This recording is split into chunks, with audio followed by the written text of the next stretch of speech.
pro wrestling career, but how did you, if we can rewind, how did you actually get in? I know you were an amateur boxer at first, and a pretty damn good one, if I remember correctly, like 100-0 or something, or 101, and the one loss was a DQ or something. So how did you actually get in, or how did you get from boxing to wrestling?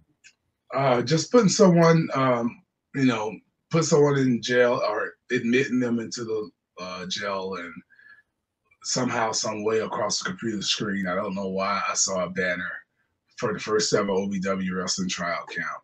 And I always wanted to get a way in. I remember thinking I was going to go to the power plant one of these days.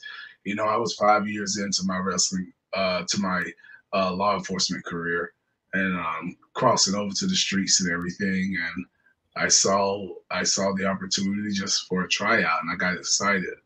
And I took 2 weeks off, went to Louisville, to OVW's first ever tryout camp, and you know, I was up there for a week, I believe, and went back. And a couple of months later, Jim Cornette called me and said I didn't know anything. Didn't know a headlock from a wrist lock, didn't know an arm bar from a crowbar, but I got something, and that I was trainable. Got a good look. You didn't lie. You didn't come in and say you had this many years of experience, and then you get in there and you crap the bed. He was like, we can train you, and I'm telling you, but I'm not telling you to do this, but I'm telling you, if you come back, you'll get your contract. So with Cornette, like, what was your feeling on him? You know, everyone says he's a polarizing figure, this and that, but it seems like you guys kind of hit it off right away. Yeah, well, why wouldn't I mean, Jim Cornette is Jim Cornette, even to this day. So I have nothing but love for Jim Cornette. You know, I've never had a bad word with him. Everything's ever always been on a respectful level. So Jim Cornette is Jim Cornette, and he's gonna always be Jim Cornette. So either you love him or you hate him. That's just the way it's gonna be with Jim Cornette. But yeah, we didn't just hit it off. I think Jim Cornette just saw, as he always has, running his own promotion, Smoky Mountain and all that stuff. He just saw talent. He saw talent, and he was excited about it, and therefore, you know, he took a lot of pride and pleasure in helping to mold me into where I'm at. He took a big part of that in the early stages, for sure. I think some of that stuff with Cornette too, he just plays it up because he's playing almost a character on his podcast sometimes, where he's, you know, he'll play it up because he'll garner more views or something, where people will definitely kind of be interested. Whether you said you're right, whether they love him or hate him, they'll be interested in what he's saying. But that's great that he took the liking to you. He saw that the it factor, if you will, that you were kind of mentioning before. Yeah, I don't think there's no. I don't know necessarily what you're referring to, but I don't. Jim Cornette is Jim Cornette. And everything Jim Cornette says, Jim Cornette means. That's Jim Cornette. He's the same way that he's always been, as far as I'm concerned. Whether he says stuff people like or whether he says stuff people don't like, Jim Cornette has never been his tongue. Since when has Jim Cornette not been an outspoken character, as you just said? That's Jim Cornette. That's not just a character. That's Jim Cornette. Was Rip always the trainer for you when you got in there? Like, who did the actual training part when they actually put you in the ring?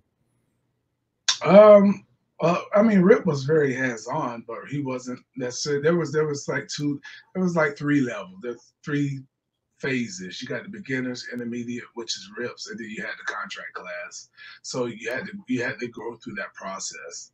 And so while you have once you graduate from basic training, then you go on to Rips, and now Rip is about teaching you your holds. Sometimes you train with Rip and you never get in the ring. You're on the floor. And really? So, and that would probably benefit a lot of guys today who don't know how to chain wrestle. You get on the floor, you work a hold, and then he says switch, and you work a hold, and then he says switch, and now whatever hold you was working before, you don't go back to it. You go to a different one, and then you say switch, and then you go back to. So it's methodical. And teaching, he had a way in teaching you, and very grateful for it too, because I can get in the ring today and wrestle with someone, wrestle for 3 minutes or however long I want to, and never disconnect. And by disconnect, I mean losing a grip, letting your hands loose. Stay connected to them the whole time.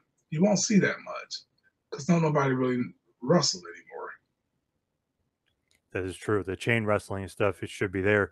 Yeah, it's not there. You might get an armbar go behind, and after that, it's all running in spots.